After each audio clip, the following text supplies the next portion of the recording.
వి gold trusted gold buyers తాకట్టులో ఉన్న బంగారాన్ని విడిపించి ఈ రోజు ఉన్న మార్కెట్ ధరకే కొనబడును. మరిన్ని వివరాలకు సంప్రదించండి 77107720. నా పేరు గాయత్రి అండి.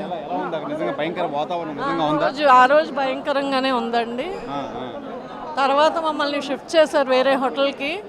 అప్పుడు హోటల్ నుంచి మేము బయటికి రాలేదు, అక్కడే ఉన్నాం. అలాగా ఉంటే తర్వాత గవర్నమెంట్ తో మాట్లాడి అందరితో మాట్లాడి గవర్నమెంట్ అఫీషియల్స్ వాళ్ళంతా మాకు హెల్ప్ చేశారు.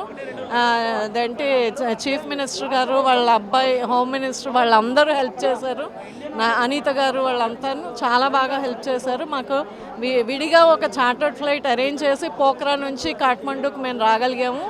అక్కడి నుంచి పోఖ్రా నుంచి కాఠ్మండూ వచ్చాం, కాఠ్మండూ నుంచి మళ్ళీ ఇక్కడికి వచ్చాం. భయంకరమైన వాతావరణం చూసారా? చూసామండి. గవర్నమెంట్ ఆఫీసులను కాల్చారు, టైర్లు రోడ్డు మధ్యలోనే టైర్లు కాల్చారు. అండ్ పిల్లలు ఆల్మోస్ట్ 25-28 ఇయర్స్ లోపు పిల్లలే వాళ్ళంతాను. బళ్ళ మీద తిరుగుతూ వాళ్ళందరూ కర్రలు, గన్స్, గడ్డపారలు పట్టుకొని తిరుగుతున్నారు. మాకు వాళ్ళ మధ్యలోంచి కూడా మేము వెళ్ళాము. మాకు వ్యాన్ వెళ్ళింది. చాలా భయం అనిపించింది ఆ టైంలో. కానీ లక్కీగా మా డ్రైవర్ చాలా సేఫ్గా తీసుకొని వచ్చి మమ్మల్ని హోటల్ దగ్గర దింపాడు. నేను సీతందార్లో ఉంటాను. అయితే ప్రధానంగా మనం చూసుకోవచ్చు, ఇక్కడ మొత్తం అన్నీ మనం చూస్తున్నాం. నేను ఎల్ఐసిలో మేము 10 మంది వెళ్ళామండి. వైజాగ్ సిటీ నుంచి ప్లెజర్ సరదాగా ట్రిప్కి వెళ్ళాము మేము. ఈ లోపు ఇదంతా ఈ సిచ్యువేషన్ ఇదంతా జరగడం వల్ల మేము అక్కడ స్ట్రక్అప్ అయిపోవాల్సి వచ్చింది. అందరూ సేఫ్గానే మాకు గవర్నమెంట్ అరేంజ్మెంట్స్ వల్ల మేము తిరిగి రాగలిగాం ఇవాళ.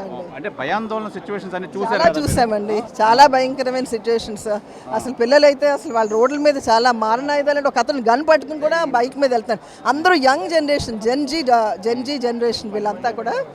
సో ఆ వాహనాలు అయితే కాల్చేశారు రోడ్డు మీద. ప్రభుత్వ ఆస్తులు అయితే ధ్వంసం చేయడం చూసాం మా కళ్ళ ముందు కూడా. చాలా గౌరవమైన సిచ్యువేషన్ అయింది ఇది. మేము ఉన్న హోటల్ తగిలిపెట్టేశారు. అదొక మినిస్టర్ గారి తాలూకా అదంట, వాళ్ళ అబ్బాయిదంట. సో మా సామాన్తో సహా మొత్తం పోయింది. మా కాలిపోతే ఇంక లక్కీగా మేమేమో కొద్దిగా బట్టలు లేదు, బ్యాగ్స్ ఉన్నవి. దాంతో 2 రోజులు అలా మేనేజ్ చేసి గవర్నమెంట్ వాళ్ళు మళ్ళీ తిరిగి ఇలా మాకు ఎన్ని అరేంజ్మెంట్స్ చేసి తీసుకొచ్చారు. సో ఎలా రెస్పాండ్ అయింది మన గవర్నమెంట్? ఏపీ గవర్నమెంట్ అయితే మాత్రం మెటిక్యులస్గా ప్లాన్ చేసి మమ్మల్ని ఇంత జాగ్రత్తగా తీసుకొచ్చారంటే we're forever indebted to this government. Lokesh garu అయితే మాకు డైరెక్ట్ జూమ్ కాల్లోకి వచ్చారు. అనిత మేడం హోమ్ మినిస్టర్, ఆవిడ కూడా చాలా కేర్ తీసుకుని మాకు చాలా జాగ్రత్తలు చెప్పి ఇన్ని అరేంజ్మెంట్స్ చేసి తీసుకొచ్చారు. చాలా సంతోషం అండి. మేము మళ్ళీ మాకు ఇది ఒక పునర్జన్మ. ఏపీ గవర్నమెంట్ థ్యాంక్స్ చెప్పుకుంటారా? ఫర్ ఎవర్ అండి, we're indebted to AP government. Thank you అండి. ఓకే, అయితే ప్రధానంగా చూసుకోవచ్చు, వీళ్ళైతే నిజంగా ఏపీ గవర్నమెంట్ కదా మేము థ్యాంక్స్ చెప్పుకుంటున్నాం. నిజంగా అక్కడ భయాందోళన అయిన వాతావరణం అయితే చూస్తాం, గన్లు పట్టుకొని అయితే తిరుగుతున్నారు.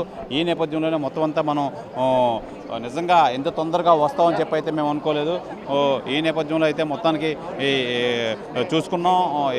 భయాందోళనలు అయితే మట్టుకు మేము అన్ని చూసొచ్చి నిజంగా ఈ ప్రశాంతమైన వాతావరణానికి వస్తే మనసు ప్రశాంతంగా ఉందని చెప్పి అయితే తెలియజేస్తున్నారు. ఏదేమైనా ఏపీ గవర్నమెంట్ తీసుకున్న నిర్ణయం వెంటనే స్పందించిన సిచ్యువేషన్ అయితే చూస్తుంటే నిజంగా చాలా వాళ్ళందరికీ రుణపడి ఉంటామని చెప్పి అయితే వీళ్ళైతే తెలియజేస్తున్నారు. మేము 5వ తారీఖున వెళ్ళామండి. ఫస్ట్ ఇక్కడి నుంచి అంటే అయోధ్య వెళ్ళి అక్కడి నుంచి నేపాల్ ట్రిప్కి వెళ్ళాము. నేపాల్ ట్రిప్కి వెళ్ళి లుంబిని అవన్నీ చూసాము. తర్వాత ఒకరోజు పోఖ్రా నుంచి ముక్తినాథ్ వెళ్ళాం. ముక్తినాథ్ వెళ్ళేటప్పుడు లగేజ్ అంతా 1 డేకి ఎందుకని చెప్పి లగేజ్ అంతా హోటల్లో పెట్టేసి వెళ్ళాం. హోటల్లో పెట్టేసి వెళితే మేము రిటర్న్ వచ్చేటప్పటికి పోఖ్రాలోకి మీకు రావద్దు, చాలా ఇక్కడ పరిస్థితులు బాగాలేవు, హోటల్కి రావద్దు అన్నారు. మా హోటల్ అంతా కాల్చేశారండి. మా లగేజ్లన్నీ కాల్చేశారు. మా బట్టలు కూడా లేదు. మేము ఈవెన్ అంటే ఉన్న బట్టలతో అలా అడ్జస్ట్ అయ్యి వచ్చాము. తర్వాత వేరే హోటల్కి వెళ్ళాము. వెళ్ళిన తర్వాత మార్నింగ్ లేచి టోల్ ఫ్రీ నెంబర్కి కాల్ చేస్తే మన లోకేష్ గారు మాట్లాడారు. మీరు ఎందుకమ్మా మేము దగ్గరుండి తీసుకొస్తా అన్నారు. మేడం మంత్రి గారు మాట్లాడారు. అందరూ మన ఆంధ్రాకి సంబంధించిన వాళ్ళందరూ ఒకే దగ్గర ఉండేవారండి అప్పుడు? లేదండి, మేము 10 మంది వెళ్ళామండి. ఇక్కడి నుంచి 10 మంది వెళ్ళాం. మా ఎల్ఐసి ఎంప్లాయీస్ మేము అందరమేని ఫ్యామిలీస్తో 10 మంది వెళ్ళాం. ఎన్ని రోజులు ఈ వాతావరణంలో మీరు ఉండాల్సింది వచ్చిందమ్మా? 2 డేస్ అండి. అంటే అక్కడ హోటల్ తీసుకున్నా, ఆ హోటల్లో తిన్నాం. హోటల్ వాళ్ళు అన్నీ ఏర్పాటు చేశారు. ఈవెన్ నేపాలీస్ కూడా మేము అక్కడ వెయిటింగ్ బయట రోడ్డు మీద 3 అవర్స్ అలా వెహికల్లో ఉంటే వాళ్ళు పిలిచి మీరు లేడీస్ అమ్మ లోపలికి రండి అని బ్రెడ్ షటర్ తీసి అన్నీ తీసి వాళ్ళు ఇచ్చారు మాకు. బాగానే హెల్ప్ చేశారు. మన ఏపీ గవర్నమెంట్ ఎలా స్పందించిందమ్మా? వెంటనే స్పందించారు సార్ మాకు వెంటనే. స్పందించారు. ఓకే. అయితే వీళ్ళు వెంటనే స్పందించడం అనేది నిజంగా మంచి మంచి విషయం అని చెప్తున్నారు. ఏం పేరు? నా పేరు శ్రీనివాస పండి అండి. నేను మీరు అసలు ఎప్పుడు వెళ్ళారు? టూర్కి ఎప్పుడు వెళ్ళారు? మేము 5వ తారీఖు ఇక్కడ ఫ్లైట్లో బయలుదేరి అయోధ్య వెళ్ళామండి. అయోధ్యలో అక్కడ రామేంద్రం దర్శనం చేసుకుని ఆ రోజు అక్కడ ఉండి 10 మంది అండి ఎల్ఐసి స్టాఫ్, నేను యూనియన్ బ్యాంక్లో చేసి రిటైర్ అయ్యాను. సో ఆ మర్నాడు 6వ తారీఖు గోరఖ్పూర్ వెళ్ళి అక్కడ టెంపుల్ చూసుకుని సాయంత్రానికి లుంబిని అనే ప్లేస్ చేరుకున్నాము. లుంబిని చూసుకుని 7వ తారీఖు మేము బయలుదేరి పోఖ్రా అనే ప్లేస్కి వచ్చాము. పోఖ్రాలో నైట్ ఉండి ఆ మర్నాడు ముక్తినాథ్కి బయలుదేరాము. అక్కడ ఒకరోజు ఓవర్ నైట్ స్టే చేయాలి. సో మేజర్ లగేజ్ అక్కడే ఉంచేసి హోటల్లో ఒకరోజుకి సరిపడా లగేజ్ తీసుకుని మేము అక్కడికి వచ్చాము. తిరిగి వెళ్ళేటప్పటికి పోఖ్రాలో చాలా దారుణమైన పరిస్థితి ఉంది. అక్కడ సోషల్ మీడియాను బ్యాన్ చేశారని మాకు తెలిసింది.